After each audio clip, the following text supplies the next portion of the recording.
debating us and being awesome. My partner for putting up with me, that's awesome. And of course, all the people we're going to talk about in this case. Let's go. So, anyhow, this House believes that the invasion of privacy and airport security screening is justified for the sake of national security. We're going to start off with a bit of resolutional analysis. First off, we have the right as the government to define it as a policy resolution. If you want to argue about that, that's fine. If you want a case that gives you less ground and stuff, okay, cool, that's a yes. But we'll make anyhow. So, anyhow, B. The call to action moves us to push for increased airport security measures.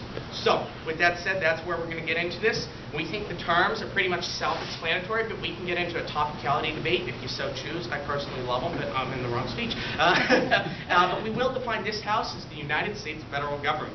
So, our modest proposal, or the plan.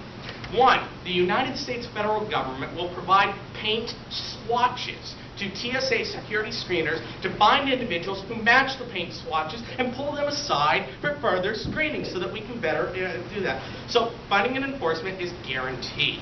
So, inherency.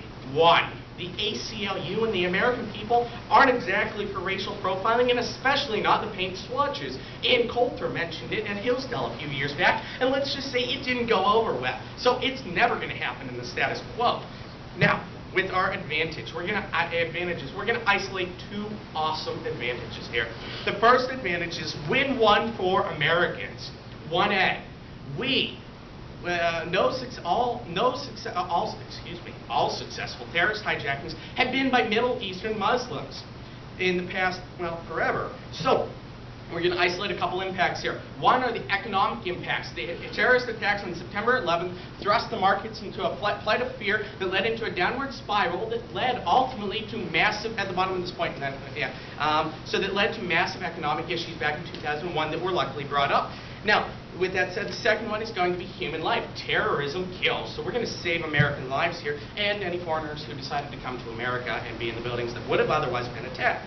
So, our solvency, 1C here, is by focusing on Middle Eastern Muslims, we're able to point limited resources to the individuals who are most likely to be the ones who take acts of terrorism against the United States and its interests. So, our second advantage here is we're going to stop terrorism. 2A, Ann Coulter again mentioned the paint swatches back in Hillsdale.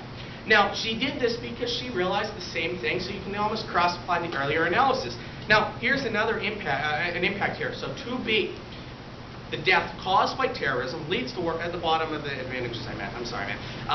The death caused by terrorism ultimately leads to war, as we've seen empirically proven with September 11th that sent us into Afghanistan and then later Iraq. And ultimately, this war, as we go through it, it leads to an extinction-level event that wipes out the human race as a whole.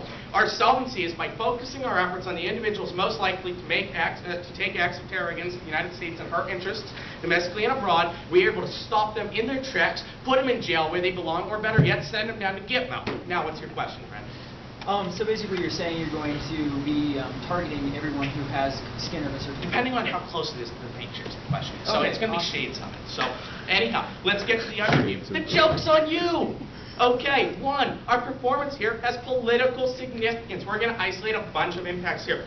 1A, it exposes the flawed dichotomy of security versus privacy that that's being shoved down our throats by the individuals who wrote this resolution, and worse yet, by people in the news and the world around us. Now, let me expand on this a little bit. What we have is we have a message sent to us, well, if you want security, you need to take off your clothes, or better yet, send your children to the machine that shows them all nude and everything, so that they can make sure the kid doesn't have underwear bombs. All thanks to the underpants bomber. Thank you, buddy.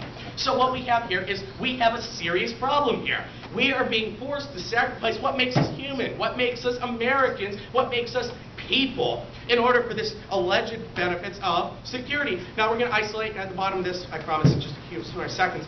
We're going to isolate a major impacts here, okay? And this goes to Foucaultian biopower, and I probably mispronounced it beyond because of horrible pronunciations, but it's cool because I like them. So anyhow, what we're doing is we are granting power of life, the right to power of life to the government, and when we grant the power of life to the government, they are justified in taking any action they deem necessary in order to protect it. That gives them right to do anything. In that sense, that leads to further dehumanization and ultimately leads to massive oppression and tyranny. So B, 1B, what's your question? Sorry, man. Well, actually, to Can I ask two questions? Yeah, They're pretty I'm quick. cool with it. First, could you please define what you mean by invasion of privacy? And then secondly, your critique of the current system of, say, strip searching, how is that, how is your whole paint swatches thing more of an invasion of privacy than... Well, keep in mind, we're running the plan, ironically, again, our modest proposal. That's why we put it before inherency, as it should be, by the way. And, of course, the underview jokes on you. Regarding your other thing with invasion of privacy, it's one of those things, as the justices say, you know when you see it, when we're when we're trying to push children through the machine so that some cranky old guy in the TSA gets to say, oh, goody, that's a problem. We don't want him to say, oh, goody, to our children as they go through and show up fully nude because we're looking for underpants bomber 2.0 in a 10-year-old body. Yeah, that makes sense. So anyhow, we've given a number of examples. We can continue to do so if you really want to make that debate. So anyhow, 1B, radical affirmation of the resolution. Through our plan, our ironic plan, leads and subversion, okay, is a way to criticize prevailing ideology without risk of co-option. Only by taking such radical steps outside of the room, outside of the resolution, only by doing this, by going nuts in here, by doing that, we are able to criticize this without worrying about co-opting parts of it. Because when you co-opt even but a part of it, you are managed to give it power and let it grow further. So with that said, I'm going to go to 1C, which is an awesome one. Okay, Judge, you must endorse government parity, okay, as a particular project of deconstruction. We are attempting to deconstruct the values present within the resolution through the same structures and justifications of academic debate and neoliberalism. This allows us to criticize again without fear of co-option. 1D, empirics, the yes men, a group that opposes global capitalism,